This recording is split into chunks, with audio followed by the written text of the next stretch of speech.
But Yeah. we have to talk about it because we have to watch it so you don't have to. Ahsoka, episode 7.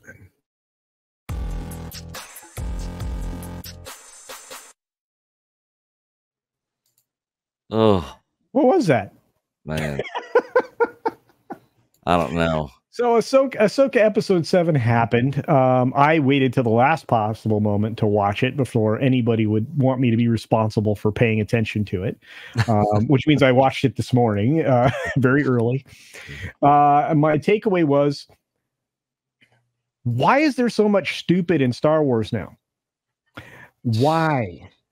No clue. And I mean, having the whales come out. I mean, there's going to be spoilers here, folks. We can't avoid them. And if you haven't seen it yet, you're not being spoiled because it's terrible. And I know Nick liked it a lot. Nick was raving about it.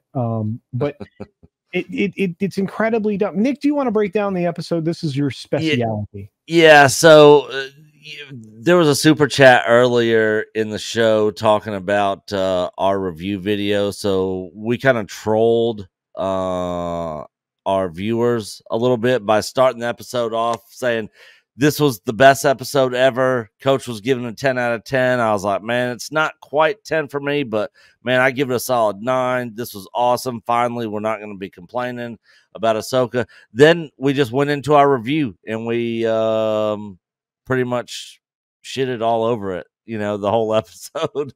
And so people are confused, like, oh, I thought you guys liked it, but now you're complaining about it. And then we gave our real scores at the end, which was a 5 for me, which was actually being generous. Again, before I get into any of the parts of the episode, I can always cherry pick stuff out of the episodes. I mean, there was some stuff in it that I was like, okay, this part's not that bad, or this scene's pretty cool, or these visuals are nice. Star Wars has never really ever looked bad. But spoiler alert for those who haven't seen it, 3PO shows up in a member berry section of the beginning of the episode, and I don't know if you guys noticed, but it seemed like he had some back problems or something, because he was like hunched back. Yeah, he was the jangling keys in this episode. And it was cool to see Anthony Daniels back, and I believe Admiral Akbar was the one up there, even though they didn't confirm it. But yeah, 3PO was like hunched back the whole time, almost kind of like looking up, and it was really weird. So it was just a little off. And then, of course, the New Republic proves time and time again how dumb they are. The New Republic is the worst possible government in place in the history of movies. I mean, these people are so incompetent and stupid, it's not even funny. Then we get freaking Anakin, coming back on an old training video, where he's talking to Ahsoka that he recorded during the Clone Wars. So it's just another callback. Then Ahsoka the droid, the Pootie Tang droid is the only one who has any brains, because in this episode he's sitting there talking to Ahsoka, like saying, how do we know that they're even taking us to the right place? He's asking all the questions the audience is questioning. And Ahsoka's just like, oh yeah, it'll work out. It'll be fine. And he's the one that's sitting there talking about, what everybody else is saying. How do we know we're going to even end up in the right spot? But Guinness Book World Records, I've got to say, goes to the deployment of mines. The speed of the deployment of mines. So we get a shot of outside of the planet, before Ahsoka gets there, and there's no mines or anything. When she comes out, man, there are millions of them. I don't know where these things came from or how they got there. We haven't seen any of Thrawn ships outside of the planet, like none of that. But she's got God mode programmed into her ship and stuff. So of course she was fine and got through the mines with no problem. And then some fighters start chasing them, and the witches then have to pinpoint where she's at because they can't find her. But this whole time when they were stuck on this, they couldn't do the same thing to find Ezra. They could pinpoint where Ahsoka is off world, but they couldn't have pinpointed where Ahsoka was on the same planet that they're on. Again, doesn't make any sense whatsoever. But I will say this, when the bad guys are on screen, Thrawn, Balin, all them, I find myself to be more interested on what's going on screen, even though there's issues there as well. Freaking what's her face? The other witch that got him there, that built the ring, Morgan Elsbeth. She seems to, she's talking about how great he is and stuff, but this whole show, anytime he talks, she's always questioning him. And I understand why they're doing it, because they want him to explain to the audience, what's going on. So they just use her to get an explanation from Thrawn to basically speak to the audience what's going on. But they failed to do this in any other aspects of the show, which is mind-boggling to me. But, whatever. Then we proceed to the absolute worst chase scene in the history of Star Wars with the turtle beetle bot things that are sitting there going, and then also we get a little bit of a connection to the sequel trilogy when Sabine and Ezra are talking, and she's explaining to him how everything happened and went down with the fall of the Empire by the rebellion at Endor and all that. And he's like, oh, and the Emperor's dead? And she's like, well, that's what they say. Like there's no confirmation. It's just like, well, that's what people are saying, that he's dead. So they leave it open. This is totally leading up to the sequel trilogy. I know a lot of fans were hoping that, the World Between Worlds was going to be used. They're going to retcon the sequels. That 100% is not happening. And the other strange thing I find is the World Between Worlds artwork and design is literally in the Ahsoka title. And we have one episode left, and it's literally just been used to we don't even know actually what it was, if she was really there or if she was dead or if it was a Force vision. But we got it once with the Anakin scene, and that was it. So they make it seem like the World Between Worlds is going to be playing this big part, but it's literally done nothing.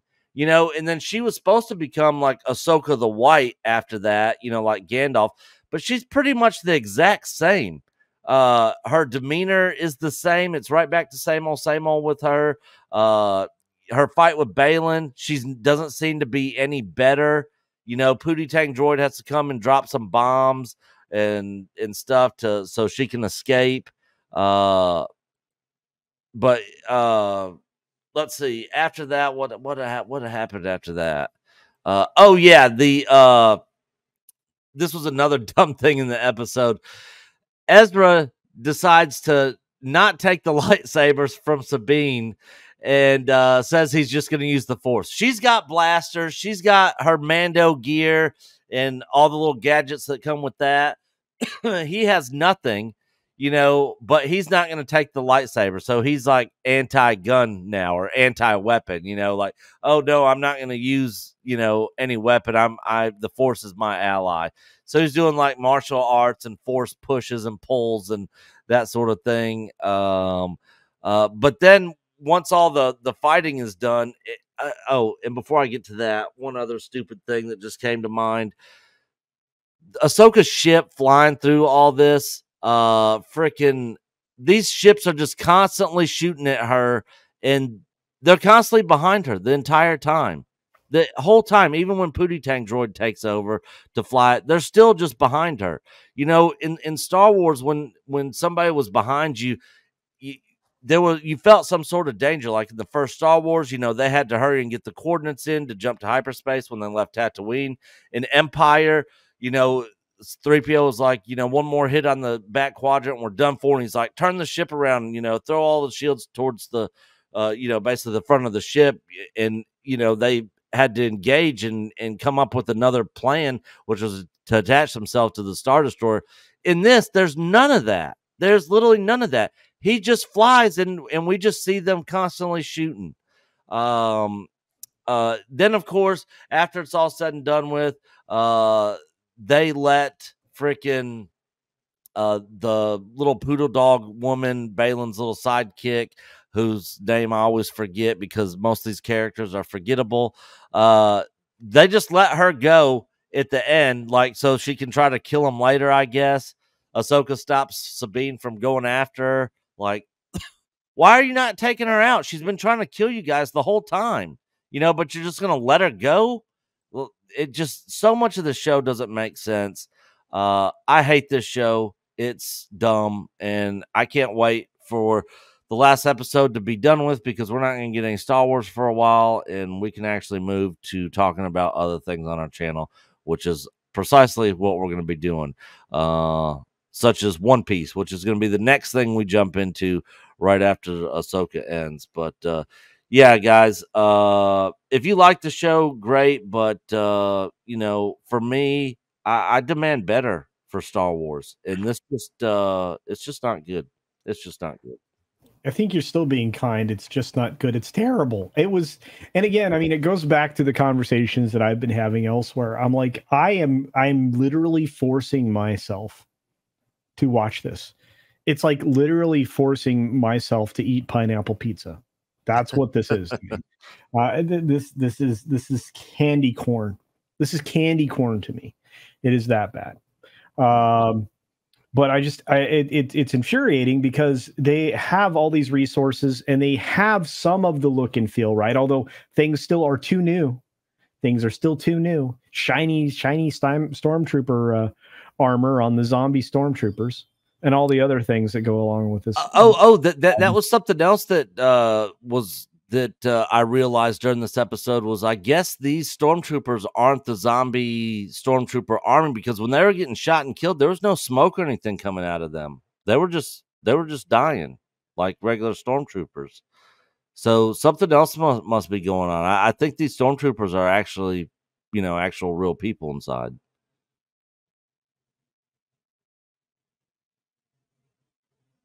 You're muted. No, I just figured that out. I'm not certain about that. Maybe that's the case. I just don't know. I know this. Yeah. I'm not very interested in what's happening here. I still think this was maybe supposed to be a comedy at some point, and they don't know how to be funny. I think the bigger problem is that Dave Filoni doesn't understand that most people haven't seen his animated stuff. And when he has written it in his mind, all of the animated stuff has happened. He has written it as if people know. I know that he has publicly said that that you don't need to have seen the animated series to enjoy this, but he lied. 100%. He was hoping that you could go in cold and you would just kind of like figure out, maybe watch some episodes, hear from other fans. This thing right here is completely incomprehensible if you have not seen the animated series, which I have not. And the worst thing about it is that you have Timothy Zahn's Thrawn. Now, that's a character that has Thanos-level potential. But that means that you have to introduce him to audiences for the first time, and you have to do him right. I mean, I'm going to give like an example here, right? Imagine if the MCU decided that the 1996 animated Silver Surfer series was canon to the MCU. And they were just going to look at how Thanos was treated in that animated series. They would assume you have all seen it, and they would base the characterization upon that. They'd listen to the voice actor and say, this is what we need. You know what? Maybe let's see if we can find that voice actor, cast him as Thanos, because his voice is so iconic as Thanos. I know most people haven't seen that series. Thanos is in it, and he utterly sucks in it, much because of the voice actor. But then you have the showrunner that's bringing him back. You have now just ruined Thanos in the MCU because you're not introducing him for the first time. You're not establishing what he is. You're building upon a shitty animated series that no one ever saw, and you're treating that as canon, and you are letting the poor decisions there influence what happens now in live action. That's what's been done here. That's how they wasted Thrawn. This isn't Timothy Zahn's Thrawn. This is Dave Filoni's Thrawn in live action. And if you haven't seen what he's done before, then you're shit out to luck. And as I said before, the real problem here is that a writer can only write characters as smart as he is himself. That is, for the most intelligent of on-screen characters, you need a writer's room, because it takes multiple people to help each other to come up with different facets of this character's personality and problem-solving skills.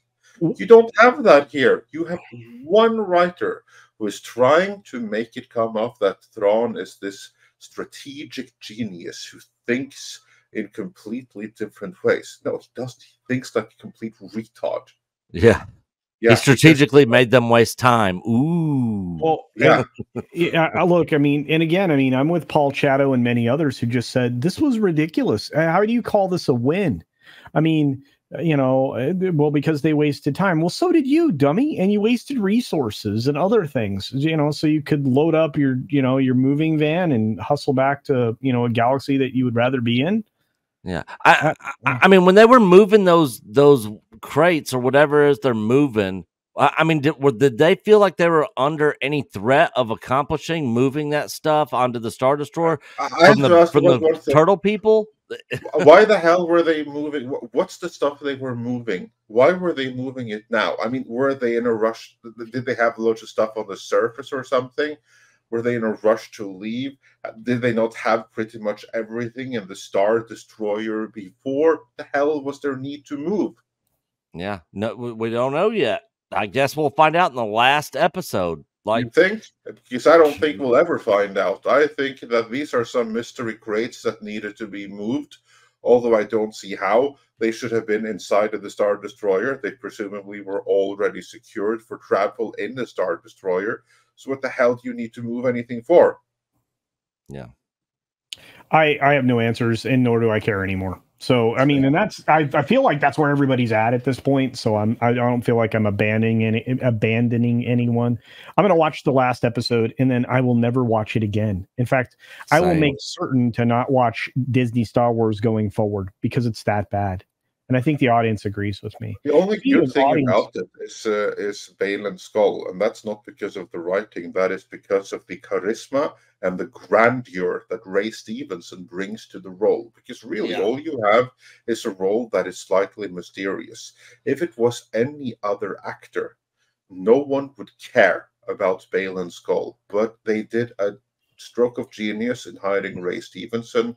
Ray Stevenson brought his gravitas to the role, and that is what made that character come alive and why everyone is mesmerized by him. That's a testament to the talent of Ray Stevenson, not to that of Dave Filoni as writer.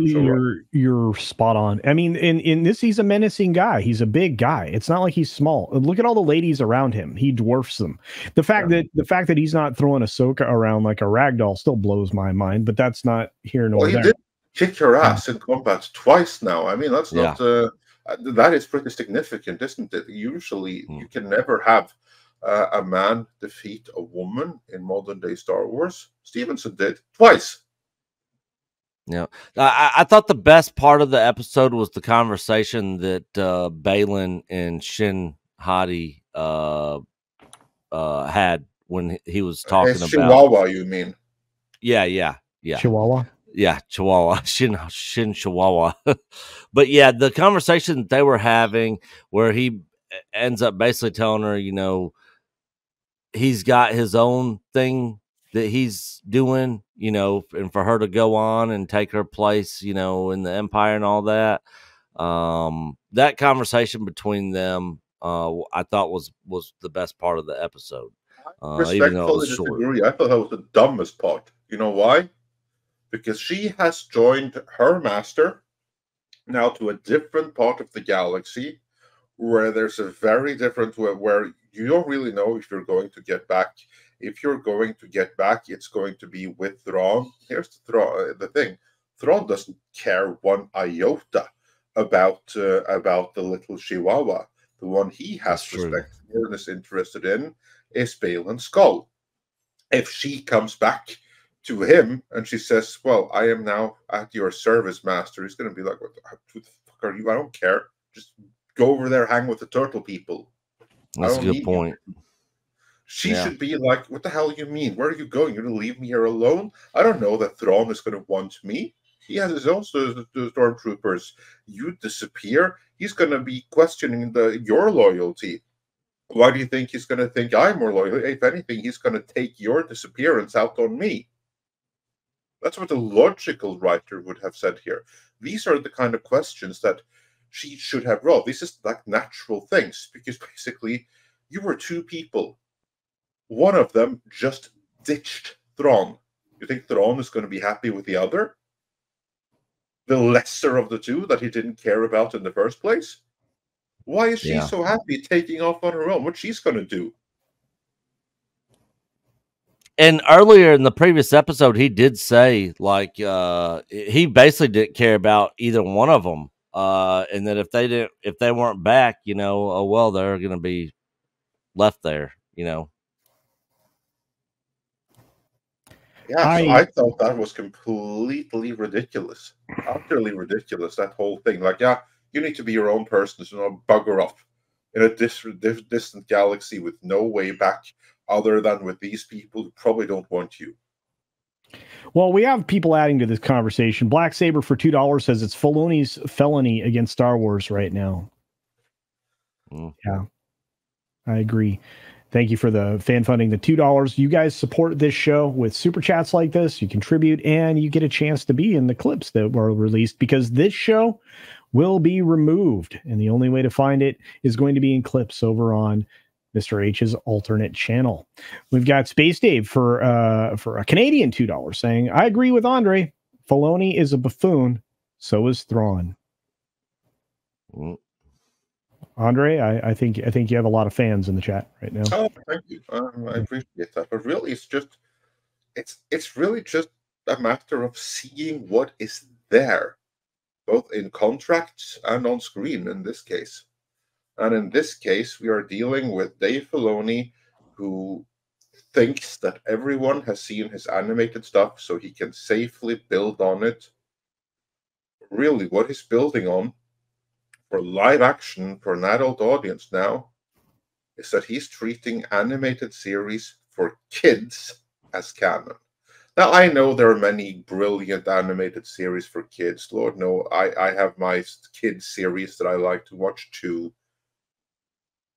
But here's the difference. I don't want, like, for instance, a He-Man movie to treat the animated series as canon and just be another adventure in it.